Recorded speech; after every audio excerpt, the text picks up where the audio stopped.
Hey everyone, welcome back to the channel, All Things Art. Eric here, and in today's video we'll be covering how to paint blood. We're going to be going over different techniques such as painting blood splatter, painting blood stains, blood drips. We're going to be working on open wounds, going through the different colors and layers of the skin between the different. You have the skin, you have the muscle, different nerves, tissues. So there's a lot of different colors that come into play when trying to actually create a realistic blood effect. Speaking of realistic, just a quick disclaimer. All of the images that I will put up today on this video are not real. They're just prosthetic silicone images that are made to look real. So while it may look gory, it is not actual real wounds or cuts that you are seeing. It's just for the purpose of this tutorial and show you which colors that you need to be working with for your project to get realistic blood effects. So we'll be covering all those different methods and techniques, doing different tips and tricks. So let's head on over to the paint booth and let's get started.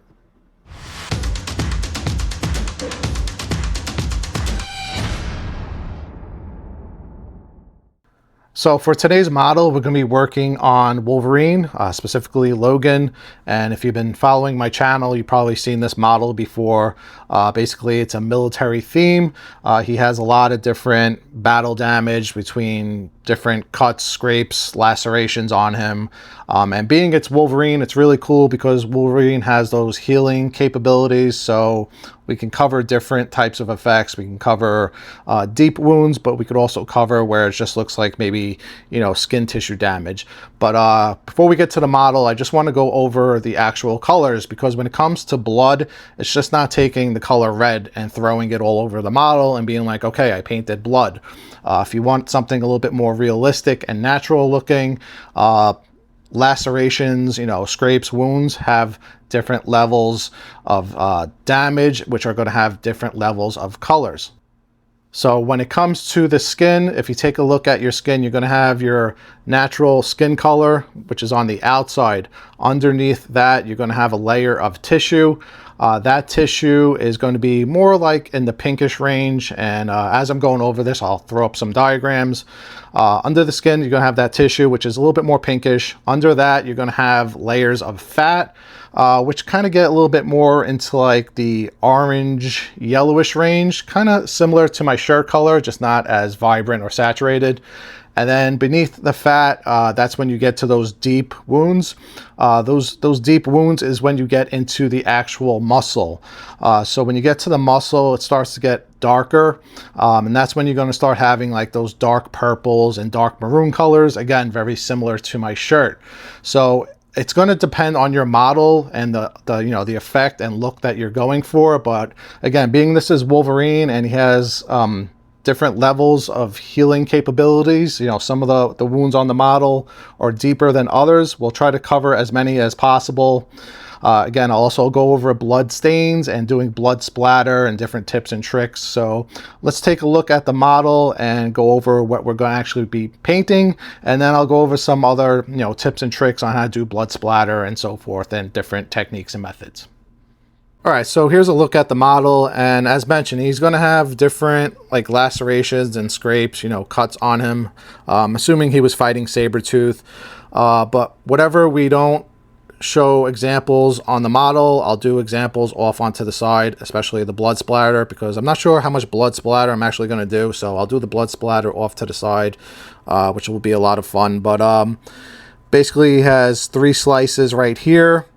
So we'll go over how to paint that. He has one off onto the side here. And again, there's going to be different levels to his cuts. Some are going to be a little bit more to where it looks like they're healed. And then others are going to look like, they're still, fresh and gory and bloody looking. So we have that one on there. Also, I want to cover blood stains. So being we have like the white shirt, this will be perfect to show off how to do like dry blood to make it look like the blood's kind of dried up a little bit. And I'll show you different techniques for how to do that. On his leg is a perfect example, because on his leg, there isn't a wound that is sculpted into that area. So I think what I'm going to do there is make it look like that already healed up. So we'll do more of like it's scarred with like different pink scar tissues over there. Like that one's already healing. He's got a few more down there. This one should be a lot of fun to paint because we've got different layers. He does have one that's sculpted into the actual skin. So we'll make these probably a little bit deeper. And again, I'll show you how to do the different blood stains in that area. He has a few here and there. Again, off to the arm, he has a few more slices, and I want to do some blood splatter and different staining on the bandages around his arm. So lots of different areas to work on for this model. Again, he's got another one on the back of his leg. So again, lots of different areas on this model that we can go over how to paint blood. And then whatever I feel like I can't do on the model, I will do off onto the side. And speaking of off to the side, I want to get started right away with blood splatter because that one's the most fun. And I'll show you how, different techniques on how to do blood splatter. All right, so let's get straight to the fun stuff. And when it comes to blood splatter, there's two different ways I like to do it. One way is with an airbrush. Basically, you lower the pressure on the compressor to as low as it can go. Or in this case, I have a MAC valve where I can turn down the pressure. You spray it as low as it can go, and it creates a spritz of droplets, which creates a blood effect. And we'll show that in a second. Most people don't have an airbrush, which is why I wanted to show this technique. Just a toothbrush. Take a toothbrush, or you could even use a paintbrush. I like a toothbrush because you get more bristles. And we're going to load the toothbrush up with some paint, flick it onto the surface or your model, and create blood splatter that way. So let's first start off with the toothbrush because most people don't have airbrushes. So I'm just going to take a little metal dish here, which already has some red paint, dried up red paint I should say. For this I'm using a gory red, and again, it's not going to be just using all different reds. So for example, for the skin tissue, when we get to painting Wolverine, the model later, we're going to have different, different pinks and purples that I'll go through. I don't think I'll be painting like different layers of fat because open wounds, are usually just saturated with blood. You're not going to really see the fat, but if you really wanted to get super detailed, like as I mentioned, you can come in with those kind of like that orangey pinkish color to represent different layers of fat. But that really depends on the sculpt. But yeah, for now, let's just stick to the blood splatter before I get ahead of myself. So I'm just going to load the dish up with some paint, like so. I am going to thin this down just a little bit. This is my thinner. Let me bring this up so you can see what's going on. I'm going to thin this a little bit because it will help the paint kind of spread and fly through the air. Stir this up just a little bit. And again, it's always good to experiment off onto the side before you work on your model. This way you can kind of see what the effect is going to do. But yeah, before you even do anything to the model, I always recommend clear coating. This way, if you do make a mistake, you can wipe it off the model. But basically, let's start with the toothbrush. We're going to load the toothbrush up with some paint. And with this technique, it's basically going to be, the more paint you put on the brush, the more it's going to fly, obviously, onto the surface. But it also comes down to how much you flick the brush. The slower you flick the brush, the bigger the droplets you'll get, and the quicker you flick the brush, you kind of get more of like a misting effect. So let me show you on the paper here. So we got the brush loaded up with some paint, and we'll do different methods. I'll do it quick and I'll also do it slow. Let's start with slow. So you probably can't see it yet. I'll pull up on camera later so you can get a closer look. But flicking it like that. Let me do it a little bit slower. So those are the droplets, and let me zoom into that. All right, so zooming in, you can kind of see what's going on there. Got different layers of like this misting blood droplet effect. Again, some are going to be larger than others. That's going to come down to how much you flick it. So that's one way to create blood droplets. And then if you have an airbrush, airbrush works great too. Airbrush is going to give you more control. because with the toothbrush it kind of goes all over the place, to where if you have an airbrush you can kind of keep it a little bit more in the area where you want it to go. It's a little bit more controlled. All right, and if you do have an airbrush, this is what I'm using. It's an Iwata HPCH. It's currently my favorite airbrush because of the MAC valve. I love having the MAC valve, being able to control the pressure. This way I don't have to constantly go to the compressor. Also with the MAC valve, you get a lot easier, fine tuning of the actual pressure. But if you don't have a MAC valve, you can do it straight from the compressor. Basically just lower the pressure as much, as far down as it goes to where it's basically no air coming out of the compressor. I'm going to take your paint. This is thinned down. And let me change our diagram here that we're working on. I'm going to spray it more down towards this area. So let me get the pressure right first. So right now we're on like a high pressure. So I'm just going to lower the pressure.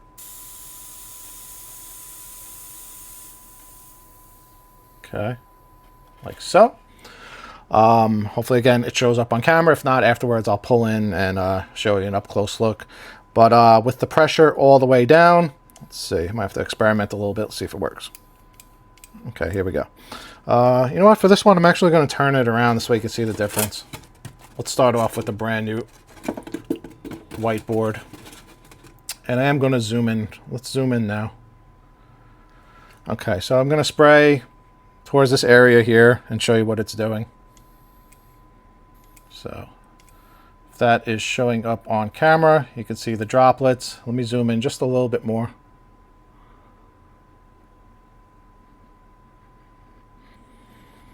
So that's basically what it's doing, and I'll do it one more time. Get that blood splatter effect. And as you can see, it's a lot more controlled. If I wanted to just hit this area right here, I can kind of just keep it a little bit more controlled. And same deal, the more you're releasing the air and the further back you are, the more it's going to kind of spray all over the place. So that's just another way to create, like a blood effect. I should say a spray effect with the airbrush. And that's usually the way I like to do it because, like I said, you have more control with the airbrush to where I could just shoot it in one spot. Compared to the toothbrush or even a paintbrush. If you're flicking it, it kind of goes off all over the place. So definitely recommend using the airbrush. All right, let's get on to the next method. All right, two more methods that I want to quickly go over off onto the side before we get to the actual model of Wolverine. And I want to do it off to the side. This way I could do it on a larger scale. This way you can really see what's going on, and then we'll get to painting Wolverine. But the first one is going to be doing like dried blood. With dried blood, it's, you want it to look like it's been there for a while. It's there, but it's kind of like faded. So I'm going to show you how to paint dried blood. And then the complete opposite of that is I'm going to show you how to paint gory blood, as if the blood was still dripping. The blood is like fresh and new. I forgot to mention, like I said, we're painting Wolverine. He has those adamantium claws, the metal claws. So I want to have a lot of blood dripping down the claws, but we'll do it off to the side first.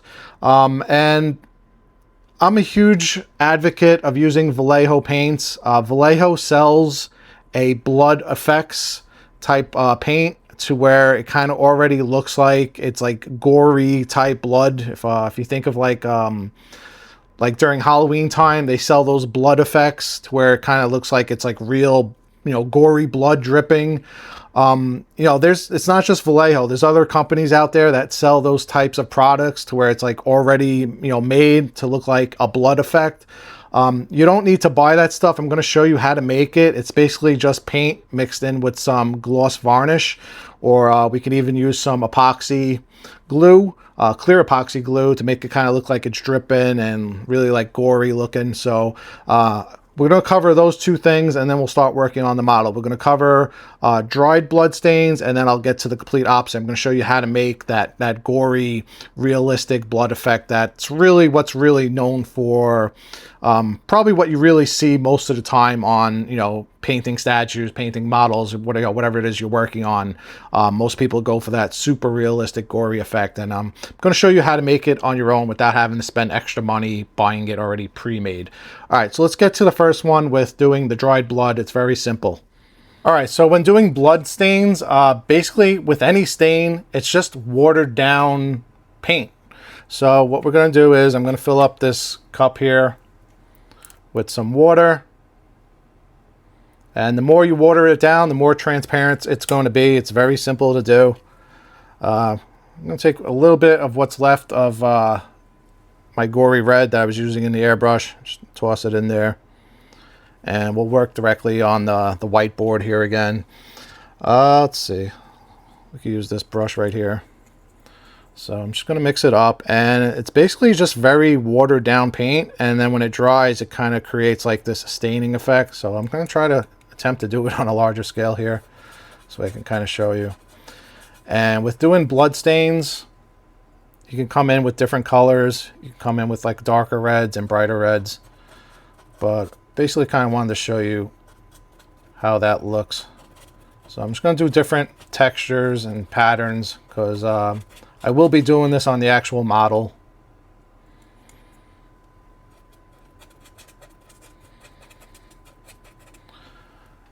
And then you can come back, with different layers. So I can come back a little bit darker in certain areas to make it look a little bit more darker.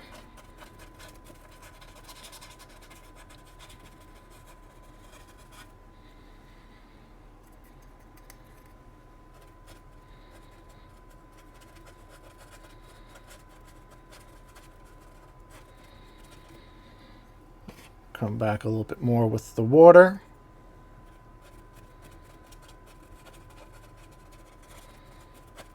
And when doing blood stains, it works best when you kind of layer it back and forth with darker and lighter paints.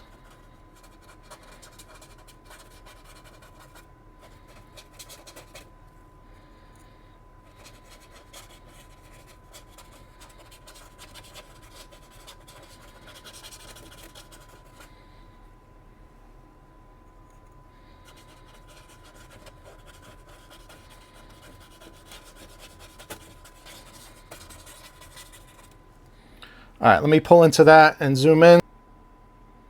All right, so here's an example of doing dried blood, and obviously this is on a way larger scale. Kind of just wanted to give you an idea.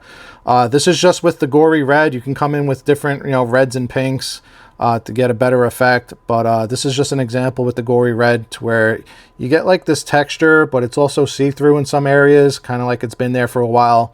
And it's going to look a little funny here because, again, it's on a larger scale. But once you mix that in, like you do the kind of like the dried blood on the actual fabric, like the clothes, or maybe it's like on a weapon to where it's dried up looking, and then you have the different effects coming in with the splatter as well as the gory red, like that gory dripping blood, I should say, which I'm going to show you next. It all kind of like ties in together. But yeah, for dried blood, you're basically just making it very transparent and mixing back and forth between, different levels of opaqueness to where like some areas it might look darker than others, kind of like it's drying. And again, this also still needs to dry over time. But yeah, that's like on a larger scale. Once we get to working on Wolverine, it'll make a little bit more sense when you see it on the actual fabric. All right, let's get on over to the next step, and I'm going to show you how to mix up a nice gory looking, dripping, like oozing, wet looking blood. All right, so the blood effects that you're buying from the stores or online or wherever you buy your paints and effects from, it's basically, like I said, it's basically just gloss varnish already mixed in with the actual paint, and that's why it creates that like super realistic high gloss effect. It's just varnish, or you can even use like an acrylic medium to thicken up the paint. After that, I'm going to show you how to do it with epoxy to get some really cool drip marks. But let me show you how it looks with the gloss varnish. So basically, get yourself a mixing cup.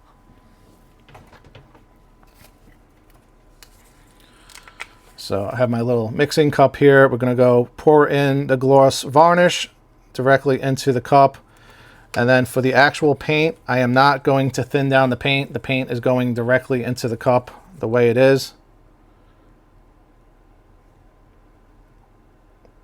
like so. Let me get this mixed up, and then we'll spread it across the whiteboard and show you how that looks. It's going to give it a little bit of thickness, and it's also going to dry a nice glossy color to where it looks like the blood is still wet. So we'll mix this up.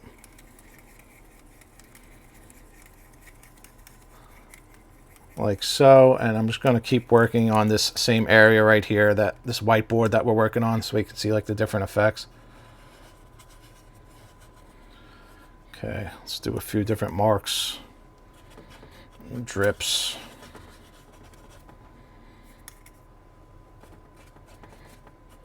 Okay.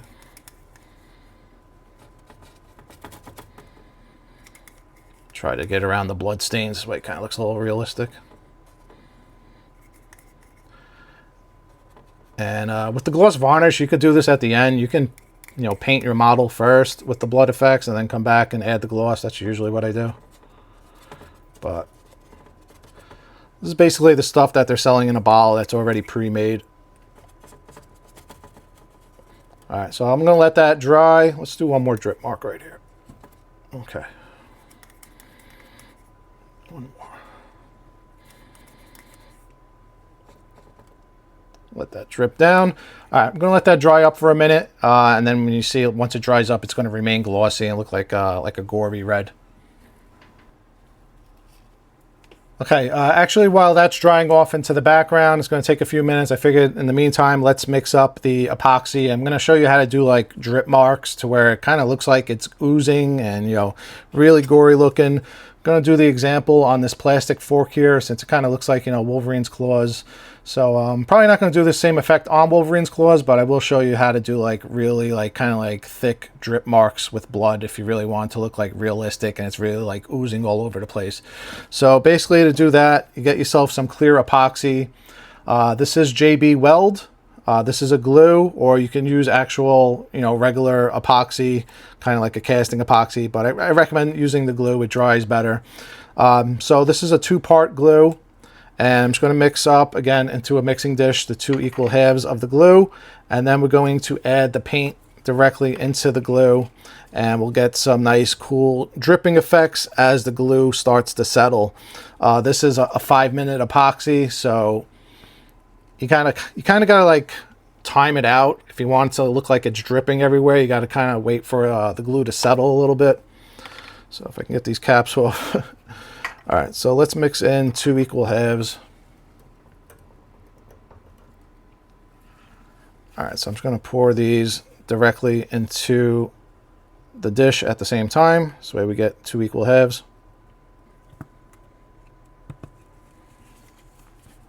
All right, so I got part A and part B into the dish. This is just the glue. Going to, again, take the paint. Again, we're still working with the gory red, but you can come in with different color reds to make it look a little bit more realistic. Not thinning this down. Again, coming directly into the epoxy weld, you know, the welding glue with the paint. Going to stir this up. And then I'll show you how you can make some really cool, realistic drip effects with it. I'm also going to add in some of the gloss varnish. This way we get a nice little gloss effect also.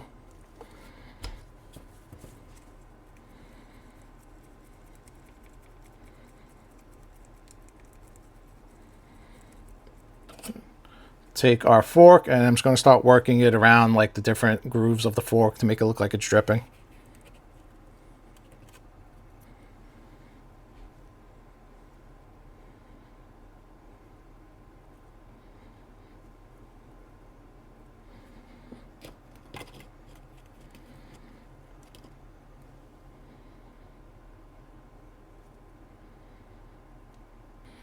Okay, like so. I'm going to let this dry, and then I'll come back and show you the result.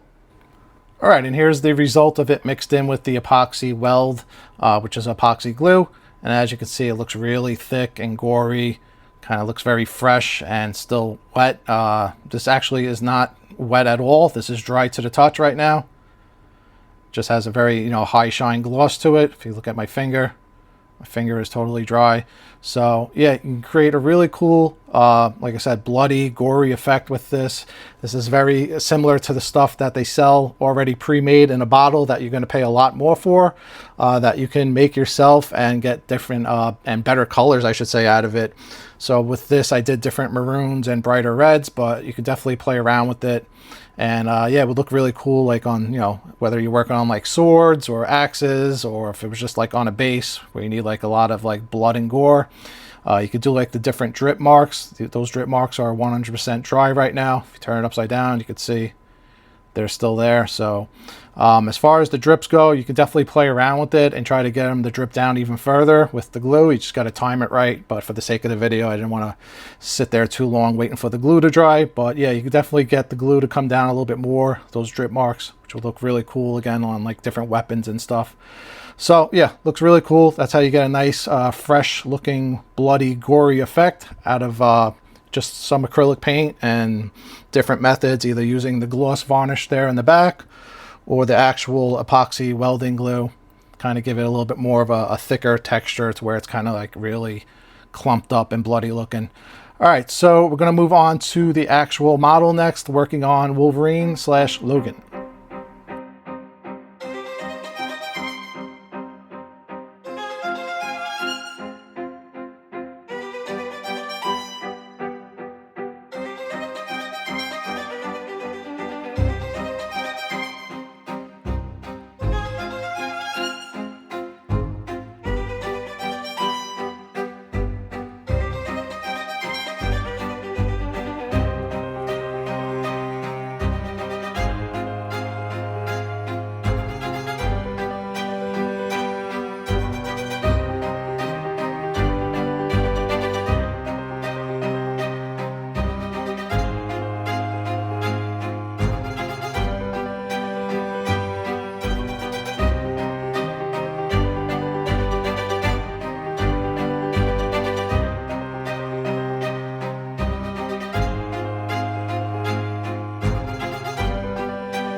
Okay, in a second, we're going to take a final look at the blood effects. And again, it was a lot of fun to work on because it is Wolverine. He has that healing capability.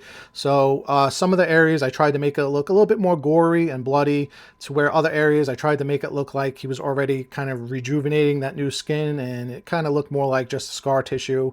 So before we get to the final look, real quick, I will also have a dedicated video of the entire project from start to finish, so stay tuned to the next video.